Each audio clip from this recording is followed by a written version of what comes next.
নমস্কার, আমি দিশানী মুখার্জি। আজ বসন্ত পঞ্চমীর এই পূর্ণ লগ্নে আমরা যে দেবীর আরাধনায় নিজেকে বিলীন করেছি, আসুন জেনে নিই সেই দেবীর জন্ম রহস্য। কে ছিলেন দেবী সরস্বতী? কীভাবেই বা তার সৃষ্টি? দেবী সরস্বতী, তিনি শিক্ষা, জ্ঞান, শিল্পকলা, সঙ্গীত, প্রজ্ঞা এবং বাণীর দেবী। তিনি মহাবিশ্বের সৃষ্টিকর্তা ব্রহ্মার স্ত্রী এবং স্ত্রী দেবী সরস্বতী লক্ষ্মী পার্বতীর একজন। তার হাতে থাকে বীণা, যা সঙ্গীতের প্রতীক, একটি পবিত্র গ্রন্থ যা জ্ঞানের প্রতীক এবং একটি রাজহাঁস যা বিশুদ্ধতার প্রতীক।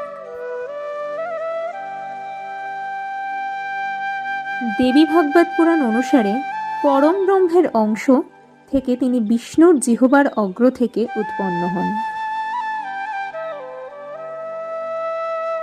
ব্রহ্মা যখন জ্ঞান ও উইজডমের জন্য আকুল ছিলেন, তখন তার মুখ থেকে সরস্বতীর জন্ম হয়।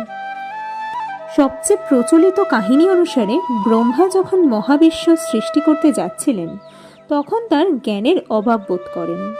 তখন দেবী স্বয়ং ব্রহ্মাকে সৃষ্টির সাহায্য করেন, কিন্তু পুরাণ অনুসারে তিনি ব্রহ্মার পত্নী রূপেও পূজিত হন। অন্য একটি কাহিনী অনুযায়ী সৃষ্টির সময় শ্রীকৃষ্ণের শক্তির ডগা থেকে দেবী সরস্বতী আবির্ভূত হন। আবার ব্রহ্মবৈবর্ত পুরাণ মতে গোলকে শ্রীকৃষ্ণের কণ্ঠদেশ থেকে সরস্বতীর জন্ম। ঋগ্বেদে তিনি পবিত্র সরস্বতী নদীর অধিষ্ঠাত্রী দেবী হিসেবে প্রথম আবির্ভূত হন। পরে যিনি বাণীর দেবী রূপেও পরিচিতি লাভ করেন। আবার মৎস্য পুরাণ অনুযায়ী তিনি ছিলেন নদী।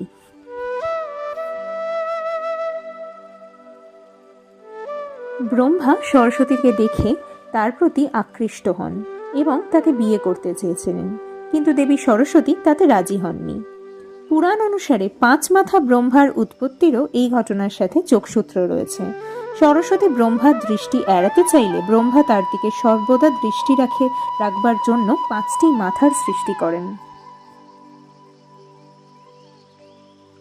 বৈদিক যুগ থেকে সরস্বতীকে এক শক্তিশালী নদী হিসেবে পুজো করা হতো, যা জ্ঞান ও উর্বরতার প্রতীক ছিল। মহাভারত অনুযায়ী সরস্বতী নদীর তীরে পিতৃতর্পণের বিধান ছিল। রামায়ণের ঘটনা অনুসারে রাবণ, বিভীষণ ও কুম্ভকর্ণের তপস্যার সময় ব্রহ্মা যখন কুম্ভকর্ণকে বর দিতে যাচ্ছিলেন, তখন